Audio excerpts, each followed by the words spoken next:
राहुल गांधी जी का नाम तो और बयान तो भारत के विरुद्ध पाकिस्तान अपने डोजियर में यूज कर चुका है।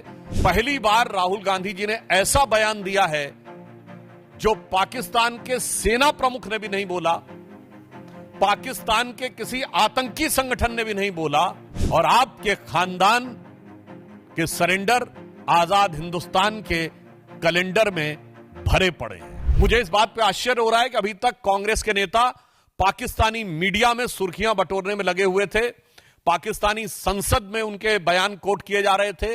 राहुल गांधी जी का नाम तो और बयान तो भारत के विरुद्ध पाकिस्तान अपने डोजियर में यूज कर चुका है, परंतु पहली बार राहुल गांधी जी ने ऐसा बयान दिया है जो पाकिस्तान के सेना प्रमुख ने भी नहीं बोला, पाकिस्तान के किसी आतंकी संगठन ने भी नहीं बोला, मौलाना मसूद अजहर ने भी नहीं बोला और हाफिज सईद ने भी नहीं बोला।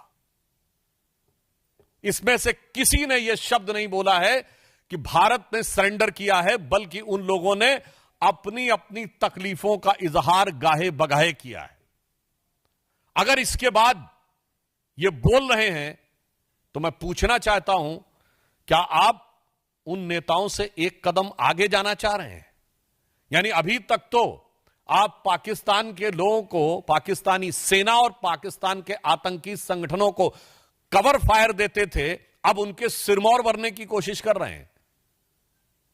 एक हिंदी में कहावत होती है, नया मुल्ला प्याज ज्यादा खाता है, मगर यहां गैर मुल्ला इस कदर प्याज खाने में लगा हुआ है कि उसे लग ही नहीं रहा है कि यह देश के स्वाभिमान और सेना के शौर्य और सेना का कितना भीषण अपमान कर रहा है। मैं पूछना चाहता हूं, वैसे राहुल गांधी जी की बुद्धिमत्ता और विवेकशीलता पर आप सभी लोग परिचित हैं। मात्र 1 वर्ष पहले की बात है, आज 4 जून है। 4 जून को चुनाव परिणाम आए थे। तीसरे अटेम्प्ट में 3 अंक न पाने को जिसको अद्भुत सफलता नजर आ रही हो और पटाखे फोड़ने शुरू कर दिए हो, और तीसरी बार प्रधानमंत्री बनने पर जिसको पराजय नजर आ रही हो, उसकी कितनी समझ है और उसका कितना विवेक है, यह भली भांति समझा जा सकता है। राहुल गांधी जी का यह कहना का सरासर अपमान है। मैं कांग्रेस पार्टी से पूछना चाहता हूं, ऑपरेशन सिंदूर की सफलता की घोषणा सेना ने की है, भारत सरकार ने नहीं की है, भारतीय जनता पार्टी के किसी प्रवक्ता ने नहीं की है। जैसे आपके प्रवक्ता अब अचानक सोकर जागने लगे, अपने जमाने क्या क्या बातें बोले, तो मैं पूछना चाहता हूं, आपने सरेंडर शब्द यूज करके सेना का अपमान किया है या नहीं? क्योंकि सीधे सीधे जब आपने सेना के बयान को सरेंडर से तुलना किया है, इसका मतलब भारत और भारत की सेना का सर झुकाने का वो काम और इसके लिए वो शब्द जो पाकिस्तान की सेना, पाकिस्तान के आतंकवादी संगठन और यूएन सिक्योरिटी काउंसिल के द्वारा डिजिग्नेटेड आतंकवादी जैसे मौलाना मसूद अजहर और हाफिज सईद भी नहीं बन कर पाए हैं, तो आप क्यों उनके मुहाफिज बनने की कोशिश कर रहे हैं? और मैं दूसरा बताना चाहता हूं राहुल गांधी जी से कि अगर आपको यह समझना है सरेंडर, तो याद करिए, राहुल गांधी जी केवल 2 साल पहले आप विदेश में गए थे और आपने कहा था, why the defenders of democracy America and Europe are silent and not interfering in India. यह था सरेंडर।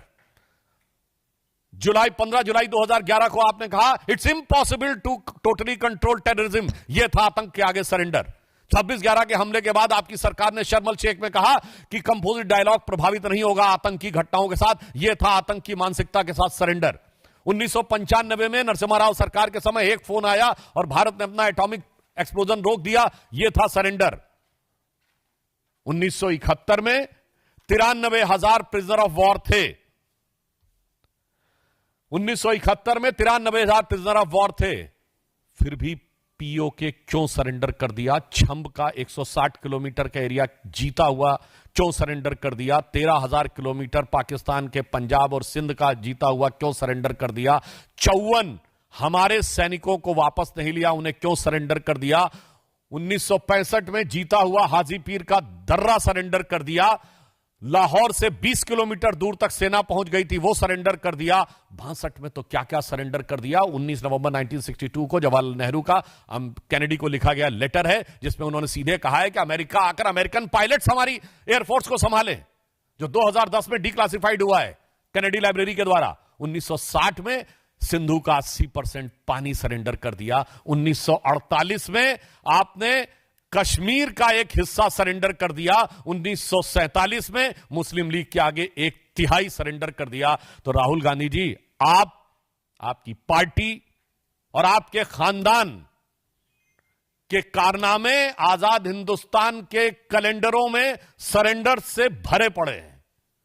और जहां तक हमारे प्रधानमंत्री जी की बात है, बहुत साफ कह देना चाहता हूं, राहुल गांधी जी किसी के आगे सरेंडर कर दें, कांग्रेस ने किया होगा, मगर भारत किसी के आगे सरेंडर नहीं हो सकता। हम विश्व की एकमात्र ऐसी सभ्यता है जो हजारों सालों के आक्रमण के बाद भी आज जीवंत हैं, जिसे आप मानने को तैयार नहीं। हमारे प्रधानमंत्री श्री नरेंद्र मोदी भारत माता के उस शेर की तरह हैं। आपको पता होगा, एक संस्कृत का वाक्य है, नाभिषेको न संस्कारो सिंहस्य क्रियते मृगा विक्रमार्जित राजस्य स्वयं एवं मृगेंद्रता। मृगेंद्र शेर के लिए होता है और उसके अंदर स्वयं वो क्षमता होती है। तो हमारे प्रधानमंत्री श्री नरेंद्र मोदी जी भारत मां के शेर अर्थात हमारे नरेंद्र भारत मां के मृगेंद्र हैं। और आपके खानदान के सरेंडर आजाद हिंदुस्तान के कैलेंडर में भरे पड़े हैं।